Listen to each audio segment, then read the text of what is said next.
Kailash Colony. Station. Doors will open on the left. Please mind the gap.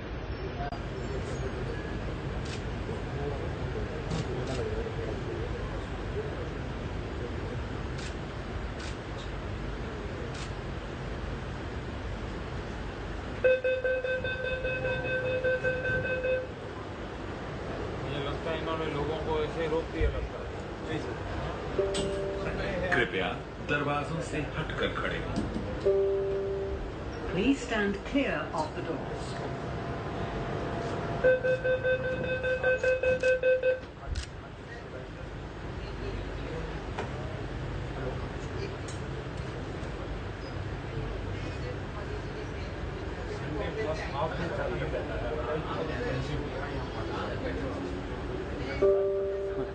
अगला station Nehru place है।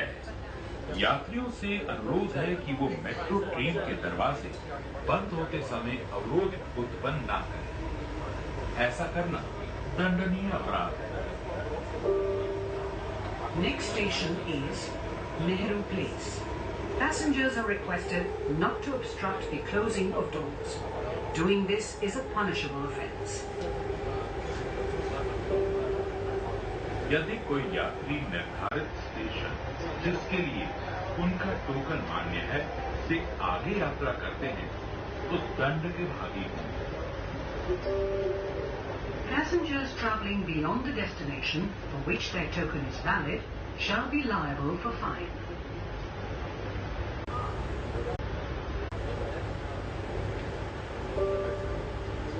Nehru place station. दरवाजे बाईं ओर खुलेंगे। कृपया सावधानी से उतरें। Nehru Place Station. Doors will open on the left. I'm very lucky. Please mind the gap. मैं बॉम्बे से आई हूँ। I'm very lucky.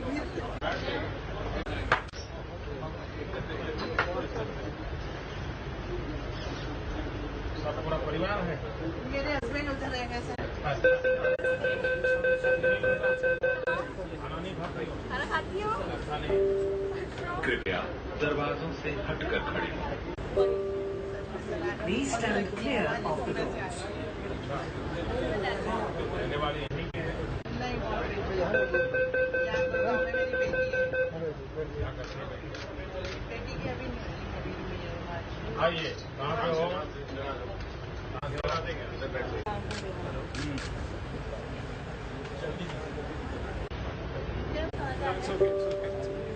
अगला स्टेशन कालका जी मंदिर है।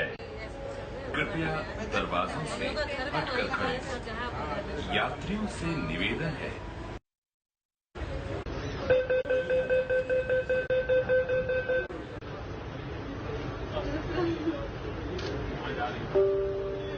कृपया दरवाजों से हटकर खड़े हों। Please stand clear of the doors. Sir मैं फ्रंट कैमरा नहीं है ना, ब्लैकबेरी में फ्रंट कैमरा लिया है।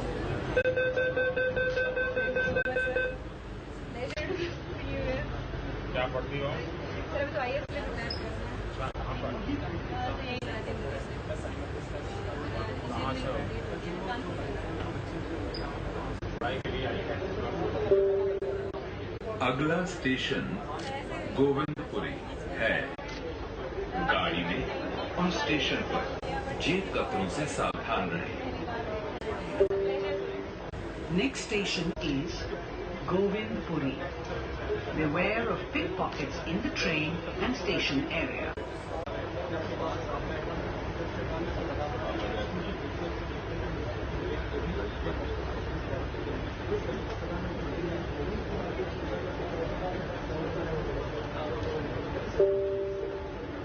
गोविंदपुरी स्टेशन।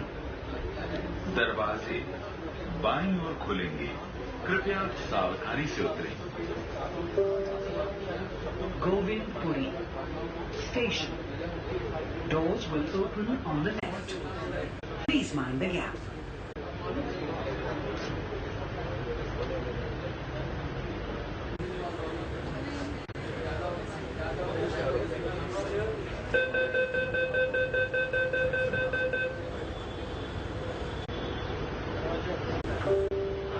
कृपया दरवाजों से हटकर खड़े हों।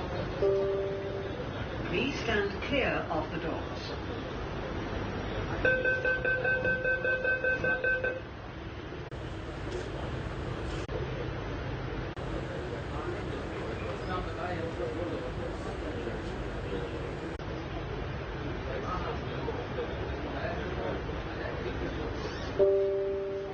अगला स्टेशन हरकेश नगर ओखला है।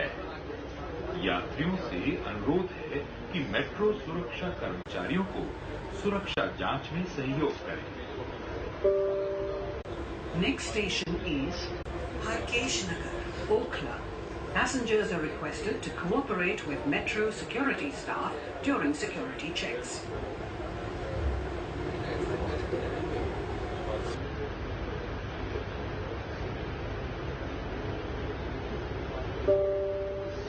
अगला स्टेशन सरिता विहार है। कृपया विकलांगों, वरिष्ठ नागरिकों और महिलाओं को सीट दें। Next station is Sarita Vihar. Please vacate the seats for differently abled senior citizens and ladies.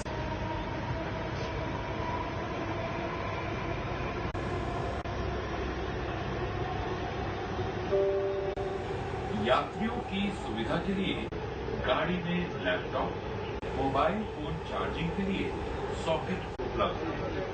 यात्री इस सुविधा का लाभ उठा सकते हैं। Sockets for charging of laptops and mobile phones are provided in the train. Passengers. Sarita Vihar station दरवाजे बाईं ओर खुलेंगे। कृपया सावधानी से उतरें। Sarita Vihar Station. Doors will open on the left. Please mind the gap.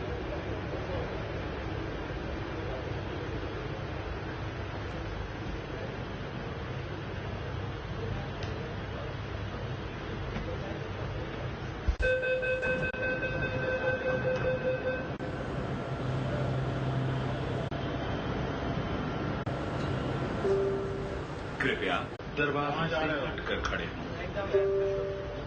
Please stand clear of the doors.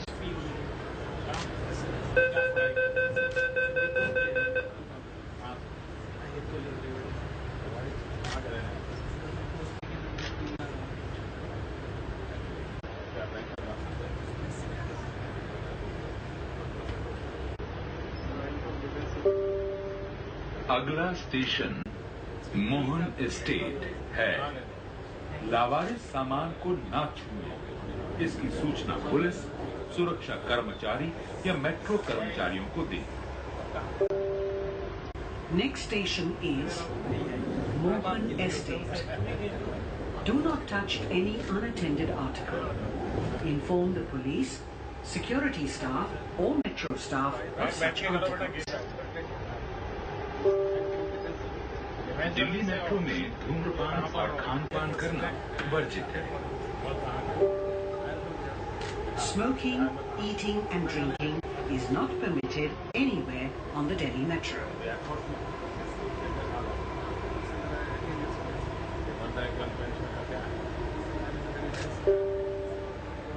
Mohan estate station दरवाजे बाईं ओर खुलेंगे। कृपया सावधानी से उतरें। Mohan Estate Station. Doors will open on the left. Please mind the gap.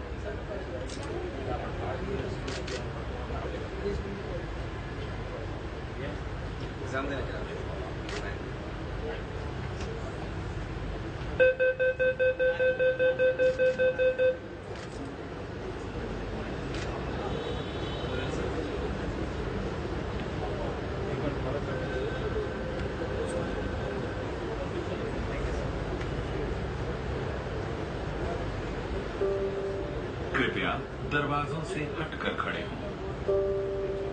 Please stand clear of the doors.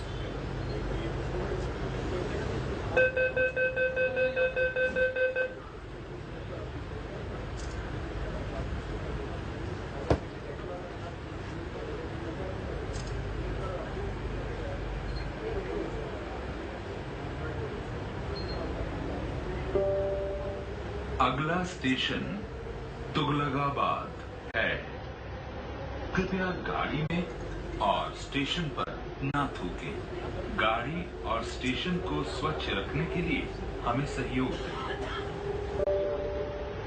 Next station is Tughlakabad.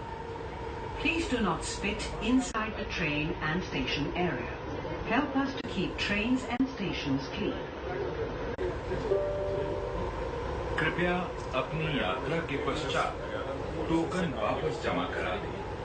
Token को गैर आधिकारिक रूप से रखने पर 200 रुपए का जुर्माना या भारतीय दंड संहिता अनुसार कानूनी कार्रवाई की जा सकती है।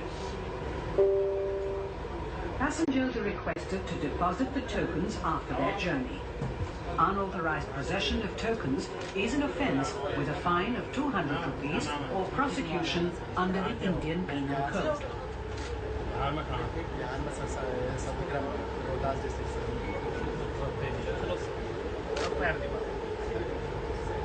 अच्छा लगा सर आप जितना विदेश जाके आप काम का काम कर रोजगार तो आएगा ही सर। अच्छा लगा sir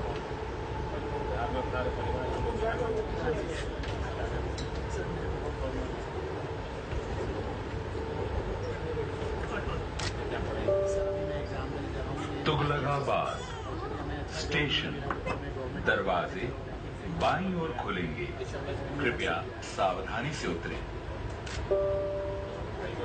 Tughlakabad Station. Doors will open on the left. Please mind the gap.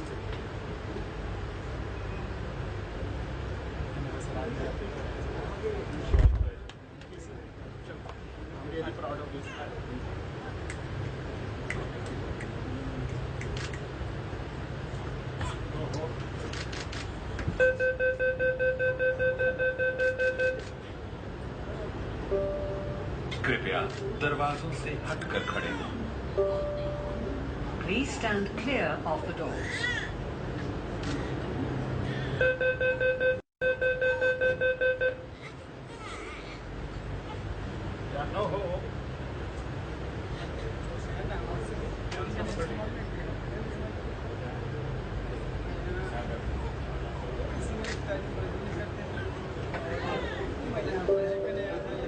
अगला स्टेशन बदरपुर है।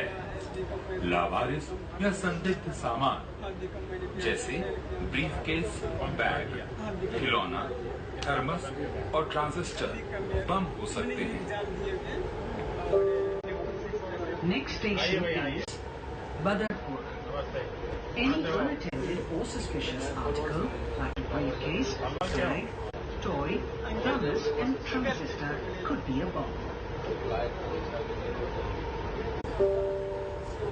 स्टेशन पर ट्रेन से उतरते समय दरवाजों के मध्य में रहें। While deboarding the train, please ensure that you are standing in the center of the exit door. Badarpur station. यह गाड़ी आगे नहीं जाएगी। दरवाजे बाईं तरफ खुलेंगे। कृपया सावधानी से उतरें। दिल्ली मेट्रो में यात्रा करने के लिए धन्यवाद। कृपया अपना सामान ले जाना न भूलें। Badarpur Station. This train terminates here. Doors will open on the left. Please mind the gap. Thank you for travelling with Delhi Metro. Please remember to take all your belongings.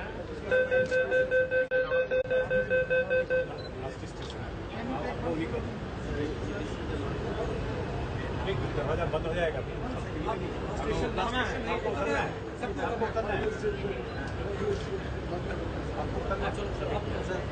आपको करना है। स्टेशन करने वाले उतर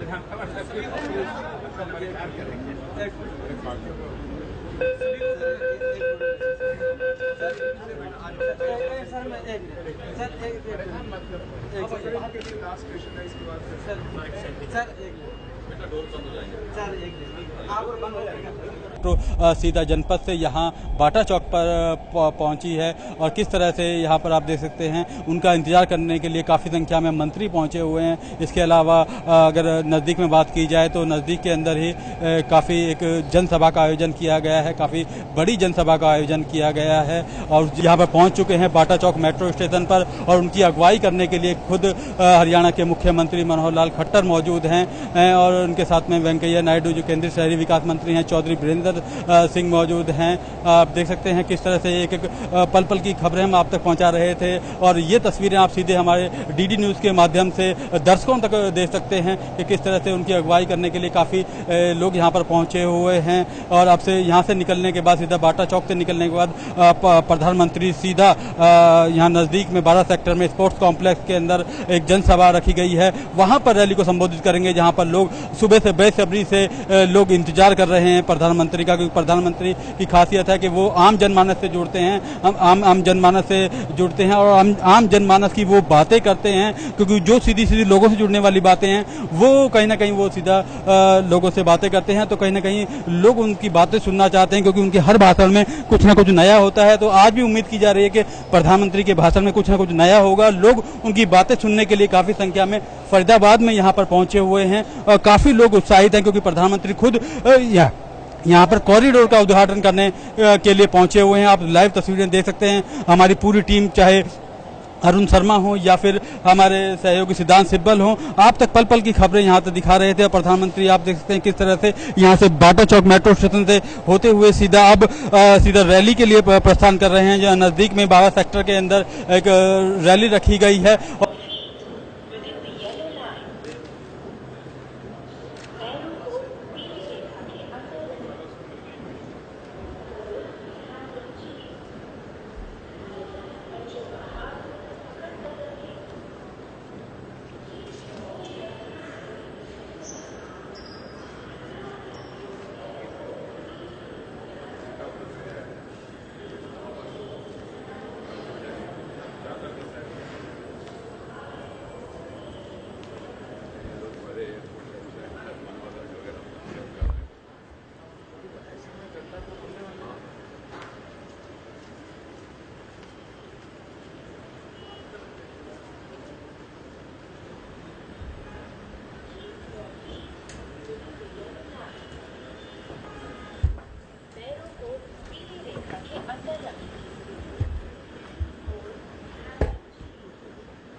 यह हम सब के लिए आज एक ऐतिहासिक क्षण है, फरीदाबाद वासियों के लिए।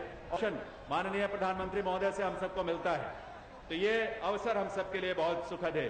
एक अच्छी अनुभूति हम सबको है, उमंग और ऊर्जा से भरा हुआ यह पूरा माहौल है और इसमें हम ये निवेदन आपसे जरूर करेंगे कि आप व्यवस्था बनाए रखते हुए अपने स्थान पर ही इस कार्यक्रम में शिरकत करते हुए प्रधानमंत्री महोदय का जब वे मंच पर आएंगे तो अपने स्थान पर खड़े होकर उनका अभिनंदन करेंगे, उनका स्वागत करेंगे, क्योंकि आज इस ऐतिहासिक क्षण पर प्रधानमंत्री महोदय तमाम व्यस्तताओं के बीच उन्होंने इस बात के महत्व को समझा है कि आप फरीदाबाद के लोग, हरियाणा के लोग, उनकी आवश्यकताएं क्या है और उसी आवश्यकता के अनुरूप उन्होंने आज यहाँ आकर अपने कर कमलों से इसका शुभारंभ करने के लिए वो हम सबके बीच में यहाँ मंच पर पधार रहे हैं।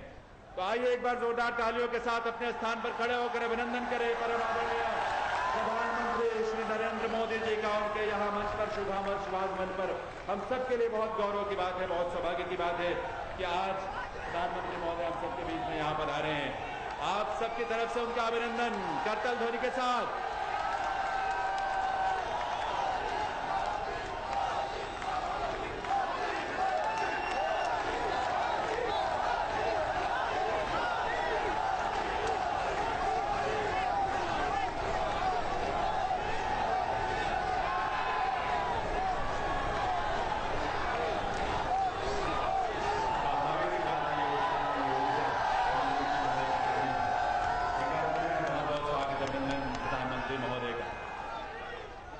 साथ ही देवियों सज्जनों, हम इस अवसर पर यहाँ पधारे माननीय राज्यपाल हरियाणा प्रोफेसर कप्तान सिंह सोलंकी जी का, माननीय केंद्रीय शहरी विकास, आवास, शहरी गरीबी उपशमन तथा संसदीय कार्य मंत्री श्री एम वेंकैया नायडू जी का, माननीय मुख्यमंत्री हरियाणा श्री मनोहर लाल जी का, केंद्रीय ग्रामीण विकास मंत्री चौधरी वीरेंद्र सिंह जी का, केंद्रीय योजना, स्वतंत्र प्रभार और रक्षा राज्य मंत्री राव इंद्रजीत सिंह जी का, केंद्रीय शहरी विकास राज्य मंत्री श्री बाबुल सुप्रियो जी का, केंद्रीय सामाजिक न्याय और अधिकारिता राज्य मंत्री कृष्णपाल जी का, मंचासीन सभी विभूतियों का और वरिष्ठ अधिकारियों का हम यहाँ पर स्वागत अभिनंदन करते हैं इस अवसर पर। जबकि बदरपुर फरीदाबाद मेट्रो लाइन का उद्घाटन कार्यक्रम और गति प्रगति रैली में यहाँ प्रधानमंत्री महोदय हम सबके बीच में पधारे हैं। हरियाणा प्रदेश और विशेष तौर पर फरीदाबाद वासियों को उनके करकमलों से आज जो अनुपम उपहार मिल रहा है उससे हम सभी अनुभूत हैं। एक और हमारे समाज का बहुत महत्वपूर्ण हिस्सा जो आज अभिभूत है वो माननीय प्रधानमंत्री महोदय की उस घोषणा से जो 1 रैंक 1 पेंशन स्वीकार की गई है। प्रधानमंत्री महोदय की पहल पर उनके लाल किले से किए गए वादे के अनुरूप आज सभी सैन्य समुदाय के लोग इस बात से अभिभूत हैं और माननीय प्रधानमंत्री महोदय का अभिनंदन करना चाहते हैं इस अवसर पर निश्चित रूप से। और सब हमारे परिवारों के सदस्य हैं जिन्होंने बलिदान दिया है, देश की हिफाजत के लिए, सुरक्षा के लिए लड़ाइयां लड़ी हैं। हम जानते हैं कि हम 1965 के युद्ध के 50वीं वर्षगांठ मना रहे हैं, स्वर्ण जयंती मना रहे हैं। ऐसे अवसर पर प्रधानमंत्री महोदय की तरफ से ये जो घोषणा है उन सब के लिए बहुत हर्ष की बात है। और इस अवसर पर हमारे तीनों सेना के तीनों अंगों के सैन्य अधिकारी और कर्मी सभी यहाँ पर हमारे, जिसमें सीनियर वरिष्ठ अधिकारियों से लेकर हवलदार तक मौजूद हैं। ये सभी brigadier Mishra, major general SP Sinha, major general PN Awasthi, brigadier VK Anand, colonel Vinod Kumar Gaur, colonel Rishabh Rishpal Singh, lieutenant colonel HS Sirohi, colonel KPS Rana, colonel Ishrat Nabi, colonel BS Garg, colonel Rajendra, colonel Bhardwaj, colonel RK. Chadha, sergeant Tejpal Jakhar, हवलदार गुलिया, आप सबकी जोरदार तालियां जरूर होनी चाहिए। भारत सरकार की जो घोषणा है प्रधानमंत्री के नेतृत्व में 1 रैंक 1 पेंशन की, हमारे उन सभी जवानों और सैन्य कर्मियों के लिए एक बहुत सुंदर तोहफा। पिछले 40 वर्षों से भी लंबे समय से जो मांग थी, उनकी एक ही पुकार थी कि 1 रैंक 1 पेंशन के उनके अधिकार को उन्हें दिया जाए। प्रधानमंत्री महोदय ने शुरू से ये वादा किया था, लाल किले से ये घोषणा की थी और उसे भारत सरकार ने उनके नेतृत्व में स्वीकार किया है और इसकी घोषणा की जा चुकी है। आज उसके बाद इस अवसर पर प्रधानमंत्री महोदय का अभिनंदन ये सभी कर रहे हैं व्यक्तिगत रूप से, पूरे सैन्य समुदाय का प्रतिनिधित्व करते हुए ये प्रधानमंत्री महोदय का विशेष आभार। और इनमें शामिल है, जैसे कि मैंने बताया, सार्जेंट तेजपाल जाखड़, हवलदार Gulia, colonel VP Yadav, colonel Surendra Singh ji, colonel Suhag, colonel रघुवीर, ये सभी पूरे सैन्य समुदाय का प्रतिनिधित्व करते हुए यहाँ पर प्रधानमंत्री महोदय का आभार, उनका अभिनंदन इस अवसर पर कर रहे हैं। इन सबके लिए हम सबकी तरफ से बहुत सारी शुभकामनाएं। और देवियों सज्जनों, मैं अब निवेदन करूंगा माननीय केंद्रीय शहरी विकास, आवास, शहरी गरीबी उपशमन और संसदीय कार्य मंत्री श्री एम वेंकैया नायडू जी से कि वे अपने संबोधन के लिए पधारें। आदरणीय श्री वेंकैया नायडू जी।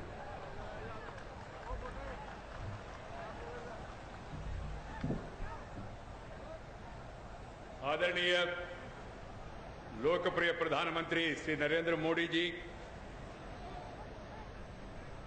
लोकप्रिय मुख्यमंत्री हरियाणा का श्री मनोहर लाल खट्टर जी, राज्यपाल महोदय श्री कप्तान सिंह सोलंकी जी, केंद्र में मेरे साथी चौधरी वीरेंद्र सिंह जी, राव इंद्रजीत सिंह जी, मेरा विभाग में सहमंत्री श्री बाबुल सुप्रियो जी और स्थानीय आपका प्रतिनिधि फरीदाबाद का केंद्र मंत्रिमंडल में सक्रिय सदस्य श्री कृष्णपाल गुर्जर जी,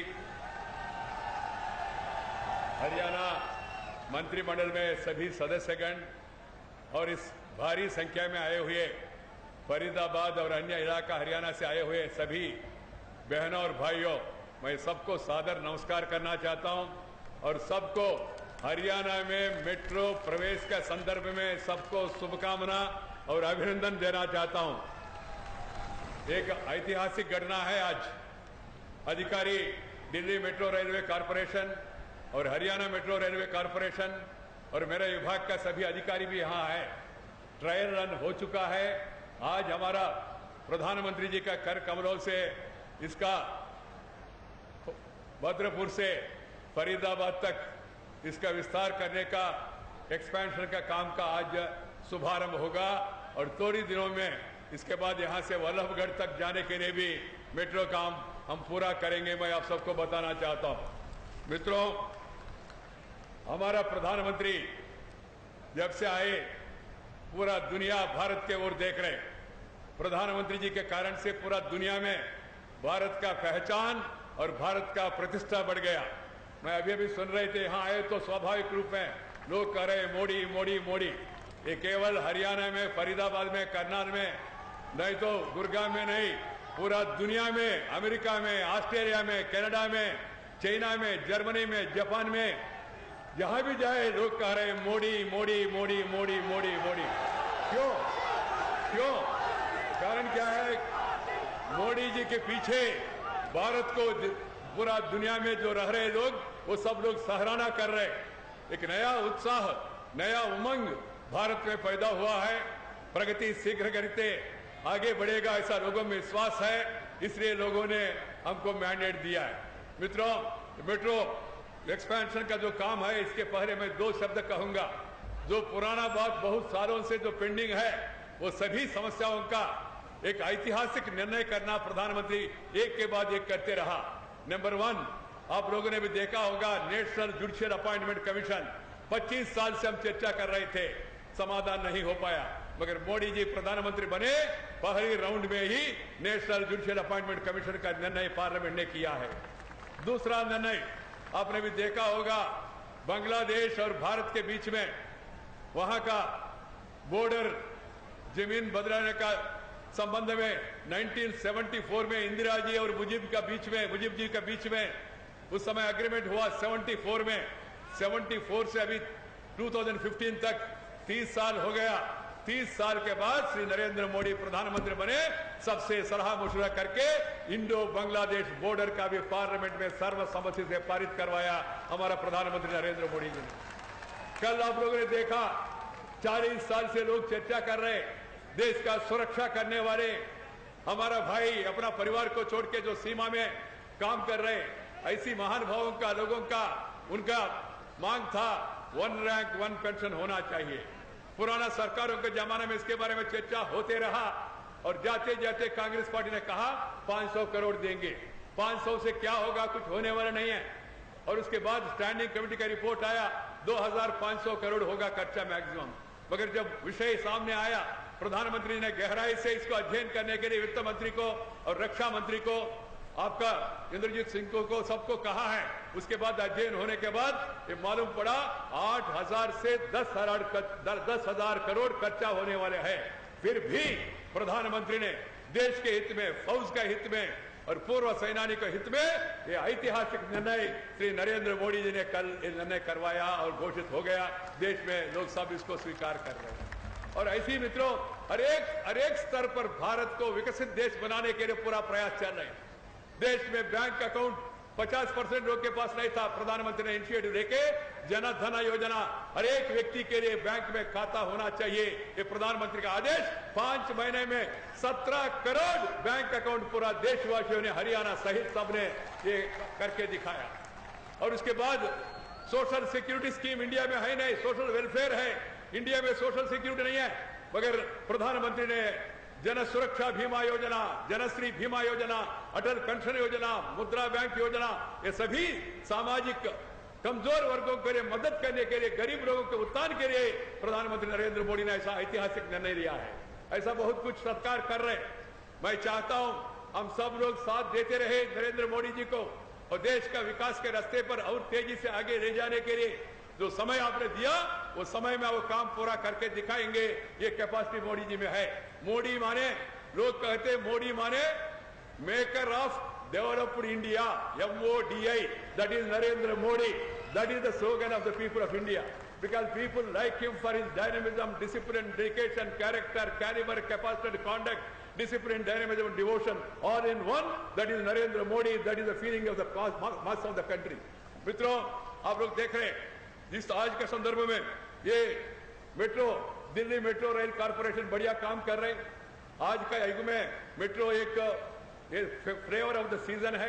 दिल्ली मेट्रो आज का इस विस्तार के संदर्भ में 200 किलोमीटर का नेटवर्क आज पूरा हो रहा है। सुबह अवसर पर मैं आपको इससे शेयर करना चाहता हूं। और मित्रों, इसके साथ पूरा देश में 300 किलोमीटर मेट्रो ऑपरेशन हो रहे हैं। इसमें केवल दिल्ली में 200 किलोमीटर मेट्रो ऑपरेशन चल रहे हैं और साथ ही साथ मित्रों 610 किलोमीटर मेट्रो नेटवर्क का कंस्ट्रक्शन पूरा देश में चल रहे हैं और आने वाले दिनों में दिल्ली के साथ Bengaluru, Chennai, Kochi, Jaipur, Hyderabad, Mumbai, line 3, Nagpur, rapid metro, बाद में प्राइवेट इंस्टीट्यूट के द्वारा गुड़गांव में, अहमदाबाद में, मुंबई में मोनो रेल फेज 2, चेन्नई में फेज 2 और इसके साथ ही साथ और एक 620 किलोमीटर नया मेट्रो लाइन्स भी प्लानिंग में एडवांस स्टेज में है। हम पूरा करेंगे सब लोग। कारण क्या है? पब्लिक ट्रांसपोर्ट चाहिए। फरीदाबाद एक महत्वपूर्ण शहर है, इंडस्ट्रियल सिटी है, इंडस्ट्रियल हब है, इसलिए फरीदाबाद को जोड़ना बहुत जरूरी है।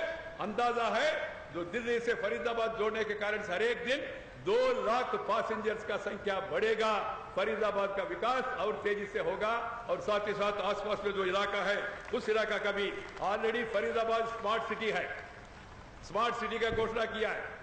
करनाल भी स्मार्ट सिटी है। गुड़गांव के बारे में चर्चा चल रही है। मैं चाहता हूं लोग साथ दे और यहां का स्थानीय इकाई के साथ, एडमिनिस्ट्रेशन के साथ, कॉर्पोरेशन के साथ हम सब लोग मिलकर ये फरीदाबाद को एक सुंदर शहर बनाने के लिए सब लोग प्रयास करना चाहिए। मित्रों, इसके साथ और एक विषय बता के मैं समाप्त करूंगा। जो 9 स्टेशन बनाया रास्ते पे, इंडिया में रिकॉर्ड है। ये 9 स्टेशन इको फ्रेंडली है, एनवायरमेंट फ्रेंडली है और हाईएस्ट स्टैंडर्ड्स के द्वारा ये 9 स्टेशन बनाया। मैं आते समय मेट्रो अधिकारियों को कहा, मेट्रो रेल से उतरते ही तुरंत रेलवे स्टेशन जाने के लिए भी एक वॉकरेटर, एक स्काई वॉक का व्यवस्था होगा। इसके कारण से रेल से आने वाले लोग भी तुरंत आके मेट्रो में बैठ के अपना इलाके में जा सकते हैं जहां भी जाना है। तो ये व्यवस्था भी आने वाले दिनों में हो जाएगा। मित्रों, इसके लिए 2490 करोड़ का खर्चा हुआ। इस प्रोजेक्ट के लिए 2490 करोड़ का खर्चा हुआ और आने वाले दिनों में फरीदाबाद टू वल्लभगढ़ 3.2 किलोमीटर का लाइन का भी हम लोग निर्माण करेंगे। और मित्रों, बहुत शहरों को 20 शहरों को यहां अमृत के द्वारा अटल बिहारी वाजपेयी जी के नाम पे Atal mission for regeneration and urban transformation के अंतर्गत हरियाणा में 20 शहरों को विकास होगा। केंद्र उनके लिए पूरा पैसा समर्थन करेगा और प्रदेश और केंद्र दोनों मिलकर इन शहरों को भी हम आगे ले जाएंगे।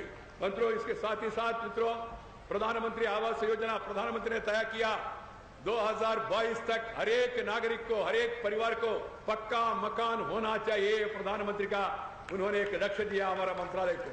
इसलिए केवल मेट्रो नहीं, केवल स्मार्ट सिटी नहीं, केवल अमृत सिटी नहीं, मगर सबके लिए मकान की व्यवस्था भी केंद्र सरकार करने के लिए वचनबद्ध है। मैं चाहता हूं प्रदेश और केंद्र हम दोनों मिलकर टीम इंडिया के रूप में इस विकास को तेजी से आगे बढ़ाने के लिए हम प्रयास करेंगे। आप सब लोग भी श्री मनोहर लाल जी को, यहाँ जो मुख्यमंत्री है, उनका मंत्रिमंडल को भी आप साथ देके और साथ ही साथ केंद्र को साथ देके ये विकास का जो रथ चला इसको तेजी से और आगे बढ़ने के लिए मदद करेंगे, ऐसा मैं आशा करता हूं। सबको नमस्कार, जय हिंद। बहुत बहुत आभार माननीय मंत्री महोदय का। मैं अब निवेदन करूंगा माननीय मुख्यमंत्री हरियाणा श्री मनोहर लाल जी से कि वे अपने संबोधन के लिए पधारें।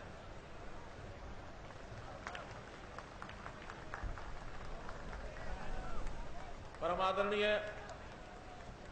प्रधानमंत्री श्री नरेंद्र मोदी जी, हरियाणा के माननीय राज्यपाल श्री कप्तान सिंह सोलंकी जी, माननीय केंद्रीय शहरी विकास मंत्री श्री वेंकैया नायडू जी, माननीय केंद्रीय ग्रामीण विकास मंत्री चौधरी वीरेंद्र सिंह जी, माननीय केंद्रीय योजना एवं रक्षा राज्य मंत्री राव इंद्रजीत सिंह जी, माननीय केंद्रीय शहरी विकास राज्य मंत्री बाबुल सुप्रियो जी, आदरणीय केंद्रीय सामाजिक न्याय एवं अधिकारिता मंत्री और हमारे यहाँ के स्थानीय सांसद भाई कृष्णपाल गुर्जर जी, सभी हरियाणा सरकार में मेरे मंत्री साथीगण, सभी यहाँ पधारे सांसदगण, विधायकगण और इस सभा में उपस्थित बुजुर्गों, भाइयों बहनों, पत्रकार मित्रों, छायाकार बंधुओं, आज बहुत ही एक प्रसन्नता का विषय है कि आज हम प्रधानमंत्री जी के इस आगमन को, आदरणीय नरेंद्र भाई मोदी जी के इस आगमन को भगवान कृष्ण की इस धरती पर काल और स्थान दोनों के हिसाब से हम यहाँ मानते हैं कि आज सिही गांव का वो स्थान जहाँ कृष्ण भक्ति की अविरल धारा बहाने वाले महाकवि सूरदास जी का जो जन्म सिही गांव, उसी के किनारे पर आज हम सभा में कर रहे हैं। और कल रात्रि को ही हमने भगवान कृष्ण की जन्माष्टमी का जो पर्व मनाया है, आज का ये अवसर एक ऐसा अवसर जिस पर मैं आपको सबको बहुत बहुत बधाई शुभकामना देता हूं। प्रधानमंत्री जी, आपका ये हरियाणा में इस पिछले वर्ष भर के अंदर तीसरा हमारे यहाँ ये आगमन हो रहा है। और मैं वर्ष भर का यदि हिसाब लगाता हूं तो ये तीसरा ही आगमन नहीं, बहुत निकट भविष्य में अगले आने वाले 15 दिनों के अंदर आप हमारी राजधानी चंडीगढ़ में भी आने वाले हैं। और 18 तारीख को आप हमारे सोनीपत जिले के कुंडली मानेसर का जो हमारा हाईवे है उसका उद्घाटन करने के लिए भी आप पधार रहे हैं। एक वर्ष में प्रधानमंत्री यानी लगभग 13 महीने में 5 बार हमारे यहाँ आ रहे हैं। मैं विशेष तौर पर आपका बहुत बहुत आभार प्रकट करता हूँ। प्रधानमंत्री जी, आपने हमारे हरियाणा को एक प्रकार से अपना रखा है, गोद ले रखा है, इस मायने में कि हमारे प्रदेश के 4 मंत्री प्रत्यक्ष रूप से और 3 मंत्री परोक्ष रूप से अपने मंत्रिमंडल में लिए हुए हैं। 7 मंत्री एक छोटे से प्रदेश में से आपने अपनी टीम में लिए हैं। मैं आपका बहुत बहुत धन्यवाद आभार प्रकट करता हूं। 19 अगस्त को आप कैथल में आए थे। नेशनल हाईवे नंबर 152 जो 166 किलोमीटर का राष्ट्रीय राजमार्ग, उसका चौड़ाकरण करने के लिए, उसको सुदृढ़ करने के लिए आपने नींव का पत्थर रखा, उसमें उसका शिलान्यास किया। और फिर 22 जनवरी को पानीपत में बेटी बचाओ बेटी पढ़ाओ ये जो अभियान आपने शुभारंभ किया, जिसके हरियाणा में बहुत ही एक सार्थक परिणाम निकल रहे हैं। और मैं मानता हूं हमारी जो अभी तक की जो भी कोई कमी रही होगी इस जेंडर रेशो में, हम इसको बहुत जल्दी इसको एक समान रेशो अथवा समान के निकट लाने का पूरा प्रयत्न कर रहे हैं। आपने उस दिन सुकन्या समृद्धि योजना इसका भी उद्घाटन किया।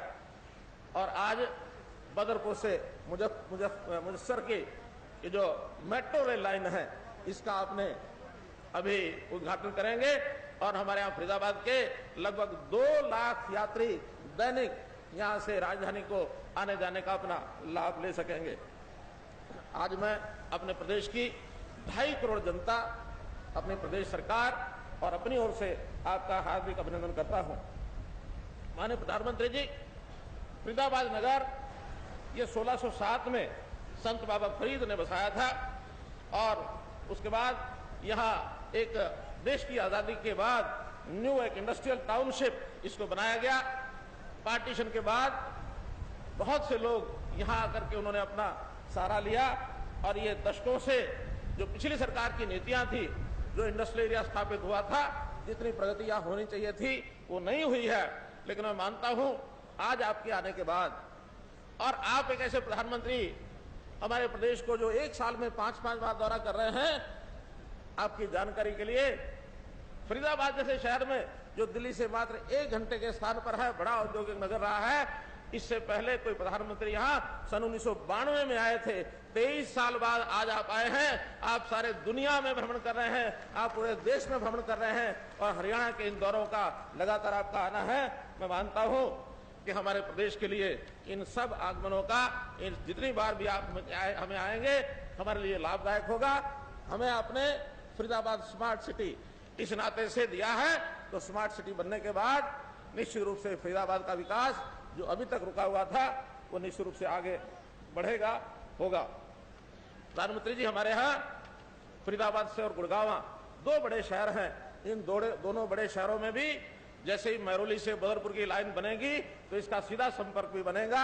इसलिए गुड़गांव और दोनों फरीदाबाद बड़े नगर, इनका जुड़ना ये भी हमारे लिए बहुत उपयोगी होगा। इंफ्रास्ट्रक्चर के नाते केंद्र सरकार की योजनाओं में हमने पिछले दिनों में 10 महीनों में 924 किलोमीटर लंबे 9 राष्ट्रीय राजमार्ग की जो मंजूरी मिली है, उसके लिए मैं आपकी बहुत बहुत आपको बधाई देता हूं, आपको धन्यवाद करता हूं। और हरियाणा की जनता इसका पूरा लाभ उठाएगी। हमने रेल बजट में भी जो आपने हमारे लिए 1074 करोड़ रुपए की 3 नई परियोजनाएं जो सैंक्शन की हैं, उसके लिए भी मैं आपका बहुत बहुत धन्यवाद करता हूं। वर्षों से केएमपी रोड कुंडली मानेसर पलवल, ये जो पिछली सरकार के कारण से, उनके नीतियों के कारण से जो उलझी पड़ी थी, हमने आते ही उसको सुप्रीम कोर्ट से क्लियर कराया है। उसका काम चालू हो गया है। अगले 2.5 वर्ष में जैसे ही वो केएमपी का मार्ग पूरा होगा, इससे भी हमारा उद्योग, इसको बहुत लाभ होगा। इसका काम हमने प्रारंभ करा दिया है। हमारी ये मेट्रो लाइन YMCA, जहां आज मजेस्टर, यहां से बल्लभगढ़ तक की जो मेट्रो लाइन, इसका काम भी शुरू हो चुका है। बल्लभगढ़ भी एक ऐतिहासिक नगरी है। उस रेल लाइन के, उस मेट्रो लाइन के बनने के बाद फरीदाबाद बल्लभगढ़ का चौतरफा विकास और भी होगा।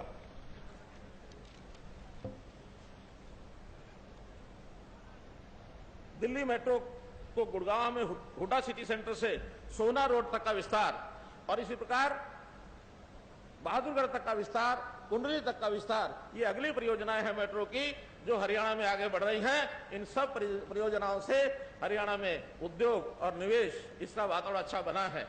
हम लोगों ने अभी अपनी एक उद्यम पॉलिसी 2015 जो घोषित की है, उसमें बहुत से क्षेत्र जहां अभी तक उद्योग विकसित नहीं थे, ऐसे सब बैकवर्ड एरियाज में हम लोगों ने वहां के लिए उद्यमियों को नए नए रियायतें घोषित की हैं, और उन रियायतों के आधार पर अब विकास किसी एक जिले या एक कोने में नहीं होगा, बल्कि इसका विस्तार सारे प्रदेश में सम्यक तरीके से विकास होगा।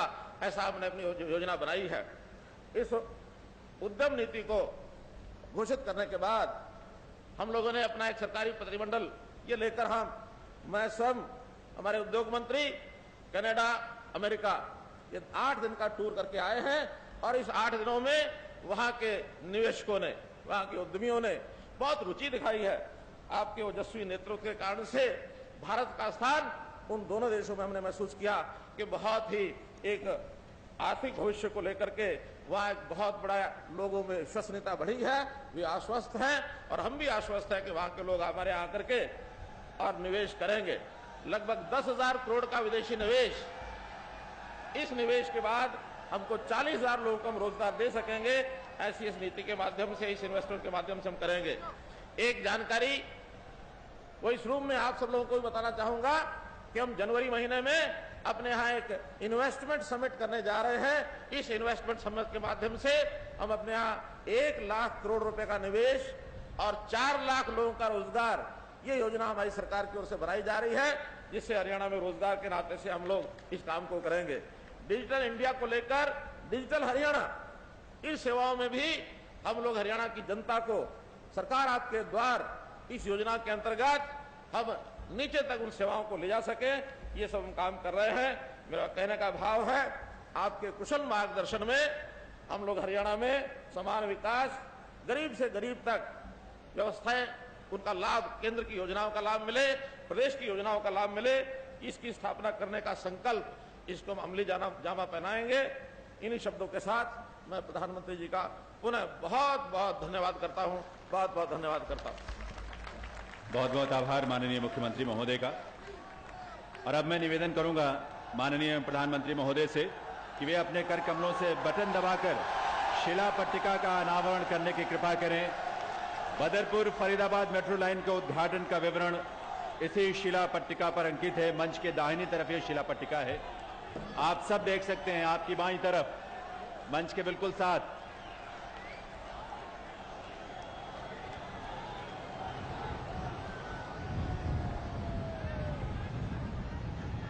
आप सबकी तरफ से एक बार करतल ध्वनि से अपनी खुशी को जरूर अभिव्यक्त करें। यह हम सबके लिए बड़े सौभाग्य की बात है। और अब माननीय प्रधानमंत्री महोदय प्रतीक रूप में सेरेमोनियल फ्लैग दिखाकर इस मेट्रो सेवा और मेट्रो ट्रेन का शुभारंभ करेंगे अपने कर कमलों से। इसी मंच से आप सबकी गरिमामयी उपस्थिति में एक बार इस खुशी को आइए महसूस करें करतल ध्वनि के साथ। फरीदाबाद के लिए, हरियाणा प्रदेश के लिए आज बहुत गौरव भरा क्षण और दिवस है। और इस समय सेरेमोनियल फ्लैग के माध्यम से प्रधानमंत्री महोदय इस सेवा का शुभारंभ कर रहे हैं। माननीय प्रधानमंत्री महोदय की इस कृपा के लिए, उनके स्नेह के लिए बहुत बहुत आभार। और अब मैं निवेदन करूंगा डीएमआरसी के प्रबंध निदेशक डॉक्टर मंगू सिंह जी से कि वे प्रधानमंत्री महोदय को आभार स्वरूप स्मृति चिन्ह भेंट करने की कृपा करें। आप सबकी तरफ से इस आभार में आप सबकी तालियों की गूंज जो है शामिल होनी चाहिए। वो अभिनंदन जो प्रधानमंत्री महोदय का है, मेट्रो कोच का एक मॉडल है जो स्मृति चिन्ह के रूप में प्रधानमंत्री महोदय को प्रदान किया जा रहा है। और अब मैं प्रार्थना करूंगा माननीय प्रधानमंत्री महोदय से कि वे अपने उद्बोधन से, अपने संबोधन से हम सबको कृतार्थ करें। माननीय प्रधानमंत्री महोदय।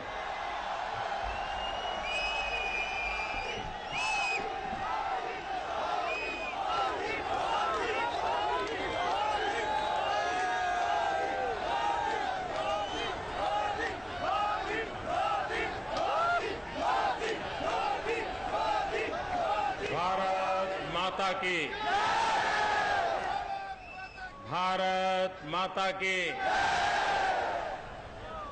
दोनों मुट्ठी बंद करके पूरी ताकत से बोलिए, जय जवान जय किसान, जय जवान जय किसान, जय जवान जय किसान, जय जवान जय किसान। मंच पर विराजमान राज्यपाल महोदय श्रीमान कप्तान सिंह जी, हरियाणा के मुख्यमंत्री श्रीमान मनोहर लाल जी, केंद्र में मंत्रिपरिषद के हमारे वरिष्ठ सहयोगी श्रीमान वेंकैया जी नायडू, केंद्रीय मंत्री चौधरी वीरेंद्र सिंह जी, केंद्रीय मंत्री राव इंद्रजीत सिंह, केंद्रीय मंत्री और इसी भूमि के संतान श्री किशनपाल गुर्जर जी, केंद्रीय मंत्री श्री बाबुल सुप्रियो जी, विधायक श्रीमान सुभाष जी, श्री विपुल गोयल जी, श्रीमती सीमा त्रिखा जी, मूलचंद शर्मा जी, टेकचंद शर्मा जी और विशाल संख्या में आए हुए मेरे प्यारे भाइयों और बहनों,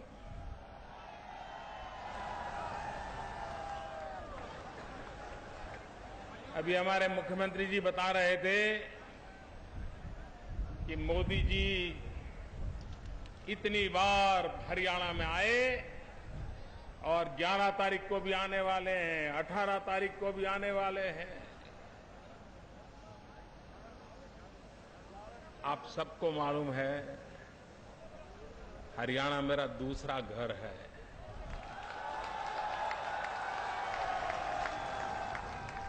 गुजरात छोड़ने के बाद मैंने वर्षों तक हरियाणा में ही अपना जीवन बिताया। यहां के हर गांव, हर गली मोहल्ले से परिचित हूं, तो मुझे हरियाणा आने का मन करेगा कि नहीं करेगा? आपके प्यार को मैं कभी भुला सकता हूं क्या? तो आपका प्यार है जो मुझे बार बार खींच के ले आता है। और मैंने हरियाणा को कहा था, पहले दिन से कह रहा हूं कि आपने मुझे जो प्यार दिया है मैं विकास करके ब्याज समेत लौटाऊंगा, ये मैं कह रहा हूं।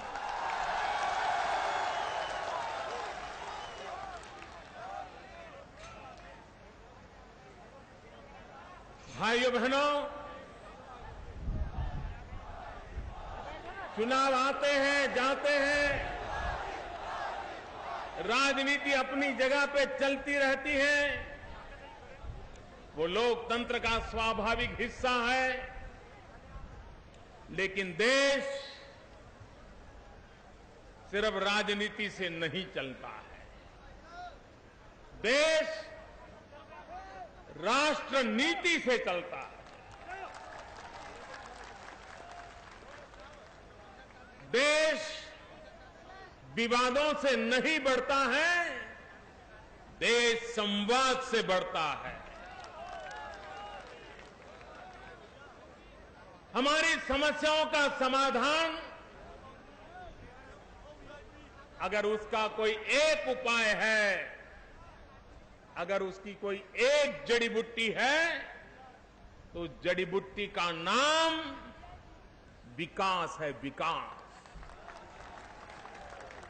विकास होगा तो नौजवान को रोजगार मिलेगा, विकास होगा तो किसान को अपनी फसल का पूरा दाम मिलेगा, विकास होगा तो गरीब से गरीब बच्चे को अच्छे से अच्छी शिक्षा मिलेगी, विकास होगा तो गांव के गरीब हो, वयोवृद्ध तपोवृद्ध लोग हो, उनको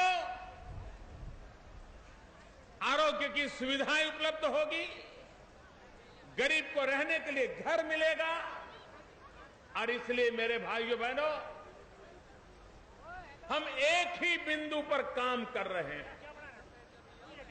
जब से आपने हमें जिम्मेवारी दी है, हमारा एक ही मंत्र है, एक ही मकसद है, एक ही मार्ग है, एक ही मंजिल है और उसका नाम है विकास।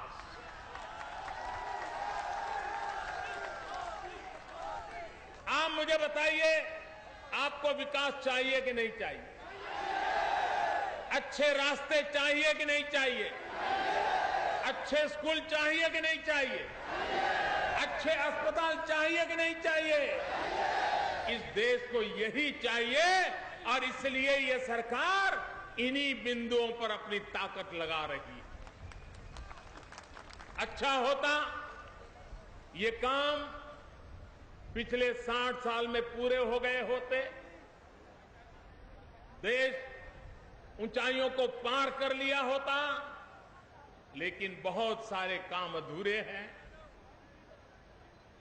और अधूरे हैं इसलिए पुरानी सरकारों को आलोचना करके, उनकी टीका टिप्पणी करके मैं रुक जाऊं, वो उचित नहीं है। इस सरकार का जिम्मेवारी है कि हम समस्याओं के समाधान खोजें, विकास के नए नए उपाय खोजें और देश को नई ऊंचाइयों पर ले जाए। पिछले दिनों आपने देखा होगा, पूरी दुनिया में एक आर्थिक संकट पैदा हुआ। मजबूत से मजबूत आर्थिक नींव पर खड़े हुए देश हिल गए और तूफान इतना भयंकर था कि उसके सामने टिकना बड़ा मुश्किल था। इतनी बड़ी आंधी तेज आई थी, लेकिन सारे दुनिया के आर्थिक पंडितों का कहना है कि इतनी भयंकर आर्थिक मंदी के बीच, इतने भयंकर आर्थिक तूफानों के बीच कोई एक देश बराबर अगर खड़ा रहा, टिका रहा, उस देश का नाम हिंदुस्तान है मेरे भाई।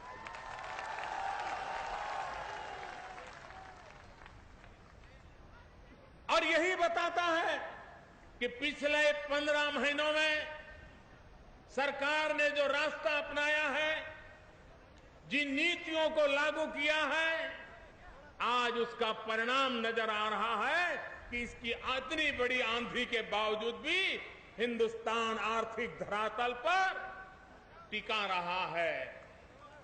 लेकिन भाइयों बहनों, सिर्फ टिके रहे हैं, इससे संतोष मानना यह हमें मंजूर नहीं है। इतने बड़ी आंधी में, तूफान में टिक गए, अच्छी बात है, लेकिन हमें जहां टिके हैं वहां रुकना नहीं है, हमें आगे बढ़ना है। आगे बढ़ने का रास्ता 125 करोड़ देशवासियों का साथ और सहयोग है। आगे बढ़ने का रास्ता सभी राज्य सरकारें और केंद्र सरकार को कंधे से कंधा मिलाकर चलना है। आगे बढ़ने का रास्ता लोकतांत्रिक मार्ग है।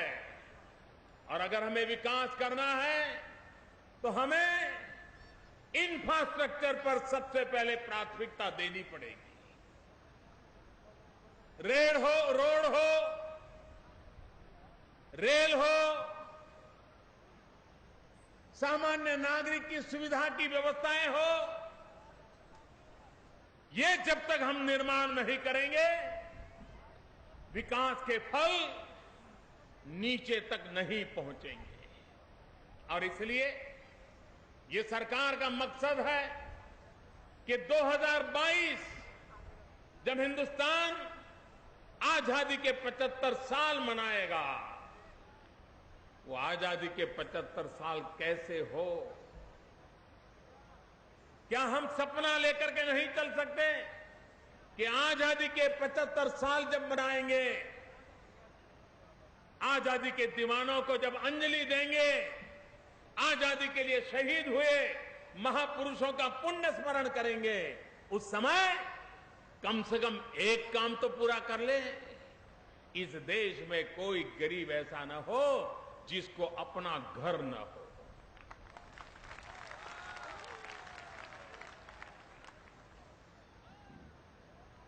हर गरीब को भी अपना घर मिले। काम बहुत बड़ा है। दुनिया के कुछ देशों की आबादी से भी ज्यादा मकान बनाने पड़ेंगे, लेकिन भाइयों बहनों, कठिन काम भी हमें हाथ में लेने हैं और उसको पूरा करने की दिशा में आगे बढ़ रहे हैं। हमारे वेंकैया जी नायडू शहरी विकास मंत्री के नाते एक ऐसी योजना उन्होंने देश के सामने रखी है जिसके कारण शहरी गरीबों के लिए मकानों को सुविधा उपलब्ध हो, नए मकान बने, गरीब के लिए बने, सस्ते बने, अच्छे बने, और घर भी वो हो जिसके नल में जल हो, बिजली हो, नजदीक में स्कूल हो, एक परिवार सुख शांति से रह सके, ऐसा घर हो।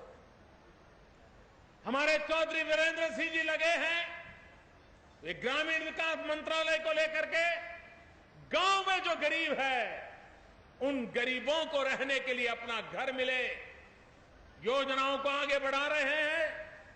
एक तरफ शहरी विकास, एक तरफ ग्रामीण विकास, गरीब शहर का हो या गरीब गांव का हो, हर किसी को रहने के लिए घर मिले, इसके लिए बहुत बड़ा काम हमने सर पे उठाया। भाइयों बहनों, आज यहां मेट्रो रेल का लोकार्पण हो रहा है। अब हरियाणा भी गर्व के साथ दुनिया में कहेगा कि हमारे पास मेट्रो रेलवे है। हरियाणा ने दिल्ली के टूरिस्टों को आकर्षित करने की सबसे बड़ी ताकत अगर किसी में है तो हरियाणा में है। वीकेंड टूरिस्टों को आकर्षित करने की ताकत है तो हरियाणा में है। और मेट्रो की सुविधा हो जाए तो बहुत बड़ी मात्रा में दिल्ली से लोग वीकेंड मनाने के लिए हरियाणा की ओर चले जाएंगे और हरियाणा के नौजवानों को रोजी रोटी का प्रबंध हो जाएगा। ये मेट्रो सिर्फ आने जाने का कारोबार ऐसा नहीं है। अब मेट्रो सिर्फ पहले बस में जाना पड़ता था, कार लेके जाना पड़ता था, ट्रैफिक जाम हो जाता था, अब जल्दी पहुंचा जाता था। इतना ही नहीं है, इनसे पूरी इकोनॉमी ड्राइव होती है, पूरे आर्थिक जीवन को एक गति मिलती है। और इसलिए ये रैली का नाम भी गति प्रगति रैली रखा गया है। गति भी हो, प्रगति भी हो, और तेज गति से प्रगति हो, उन सपनों को पूरा करने का प्रयास हो रहा है। करीब करीब 2,500 करोड़ रुपया की लागत से ये प्रोजेक्ट यहां पूरा हुआ है।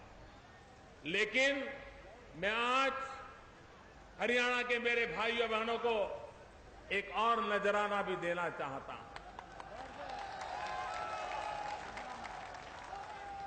ये मेट्रो यहीं से लौट नहीं जाएगी, हम वल्लभगढ़ तक जाएंगे। आने वाले दिनों में वल्लभगढ़ के लिए काम शुरू हो जाएगा। 600-700 करोड़ रुपए की और लागत लगेगी, लेकिन हरियाणा के एक महत्वपूर्ण हिस्सों को जोड़ने का काम होगा। फरीदाबाद मेरे लिए नया नहीं है, मैं कभी यहां स्कूटर पर आया करता था।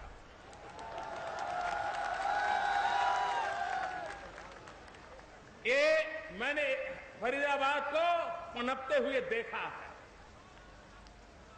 एशिया में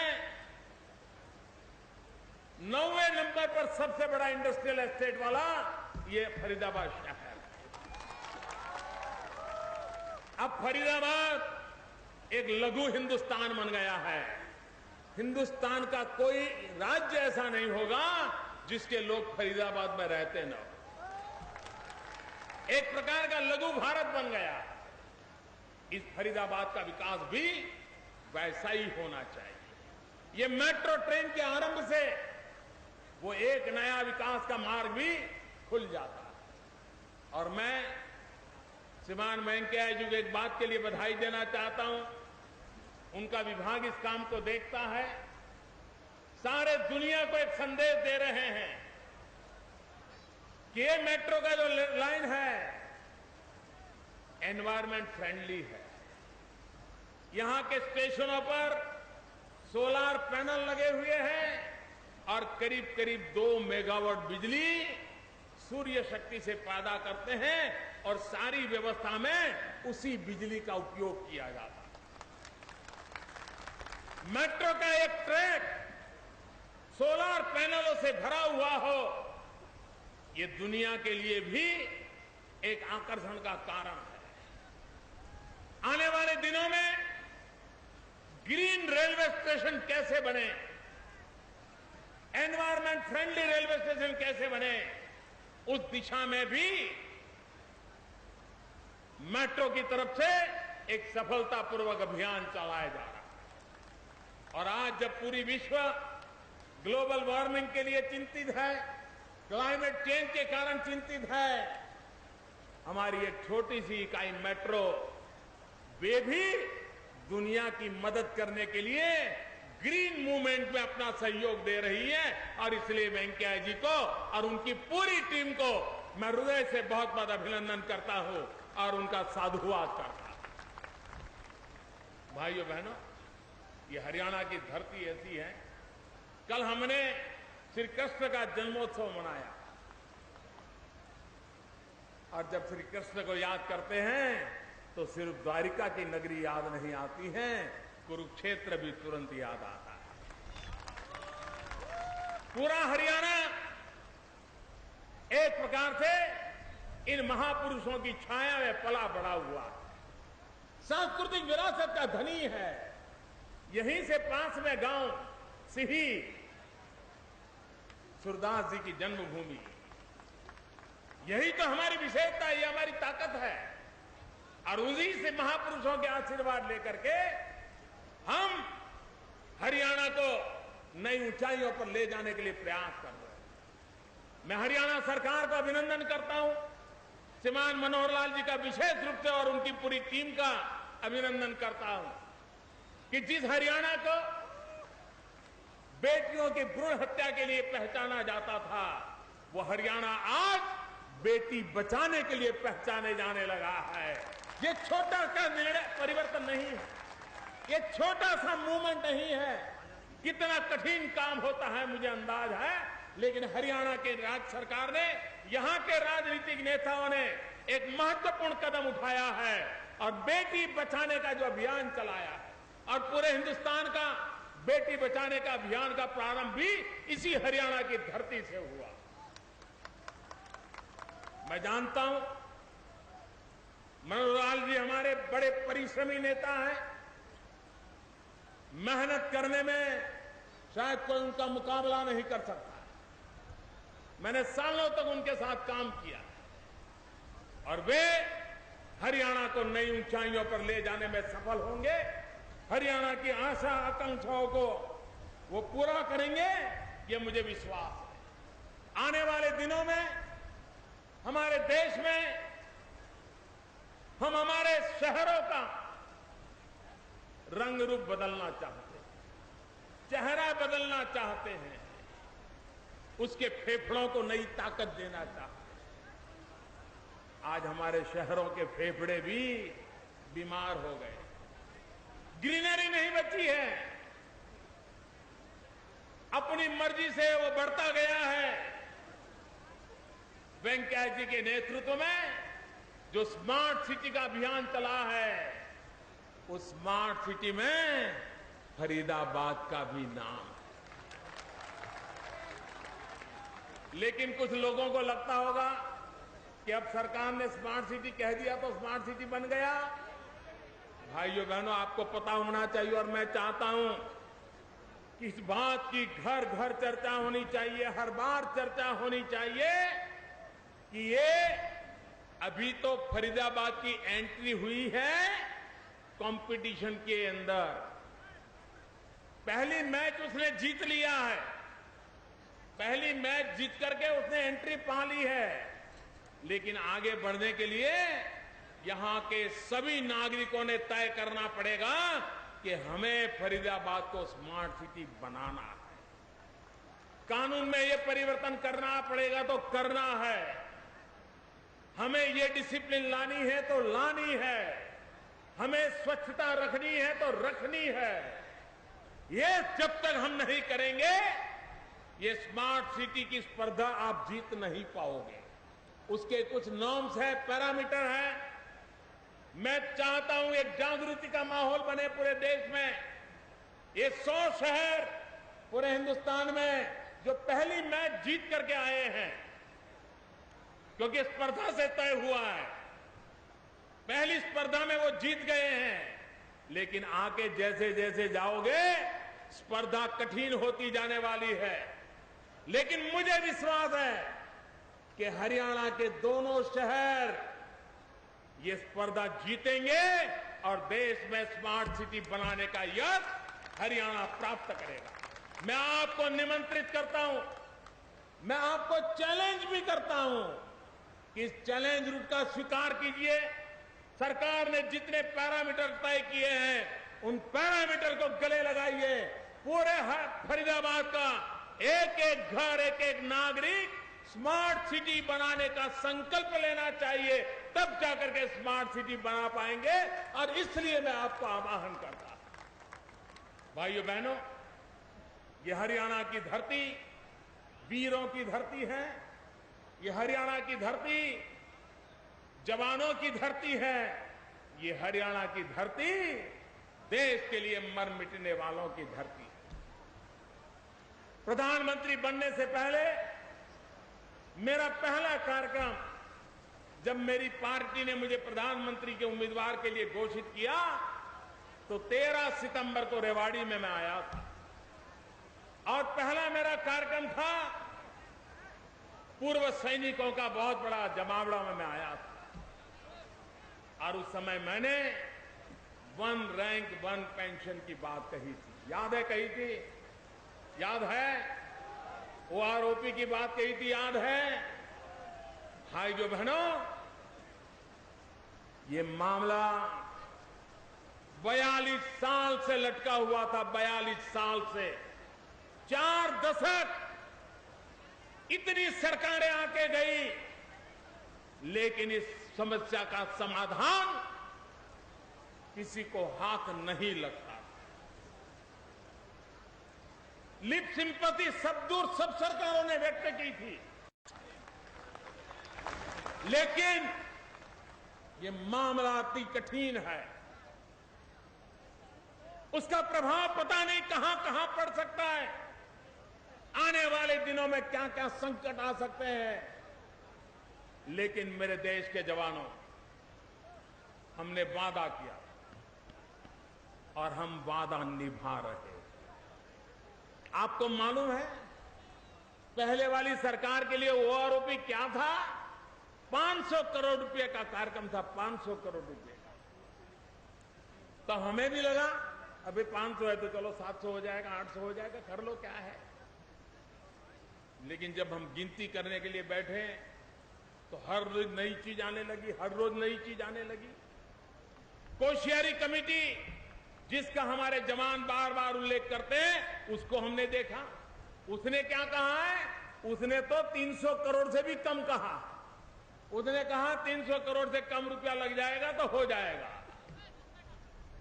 सारी सरकार भ्रमित, बैठे हुए अफसर भ्रमित, सेना के जवानों की बातें भी ऐसी, हर कोई उलझा हुआ था। पिछले कई दिनों से मैं लगातार एक तार को खोलता गया, चीजों को ठीक करता गया और हिसाब लगाता गया। भाइयों बहनों, ये OROP 500 करोड़ में होने वाला खेल नहीं है। ये OROP 300 करोड़ रुपए में पूरा होने वाला काम नहीं है। जब हिसाब लगाया तो हिसाब बनता है 8 से 10 हजार करोड़ रुपए का। 8 से 10 हजार करोड़ रुपया। मेरी सरकार बनी 26 मई 2014 को और मेरा दायित्व बनता है 26 मई 2014 से। ये जो प्रचार करने वाले लोग हैं वो देश की जनता को और खास के हमारे जवानों को भ्रमित करने का पाप करते रहे। 26 मई को इस सरकार का जन्म हुआ, उसी दिन से हमने काम चालू किया और कल हमने घोषणा की तो भी सरकार बनने के तुरंत बाद 1 जुलाई गिनने के लिए उचित रहती है, तो हमने 1 जुलाई से लागू करने का निर्णय कर दिया। भाई, मैं जानता हूं देश के फौज में 80-90% लोग कौन होते हैं। हमारी फौज में 80-90% वो जवान होते हैं जो छोटे छोटे पद पर होते हैं, कंधे पर बंदूक उठा करके जो दुश्मनों से मुकाबला करते हैं। सबसे पहले जान की बाजी वो लगा देते हैं। लेकिन सेना की आयु कम हो इसलिए उनको 15 साल के बाद नौकरी छोड़नी पड़ती है, 17 साल के बाद छोड़नी पड़ती है, 20 साल के बाद छोड़नी पड़ती है।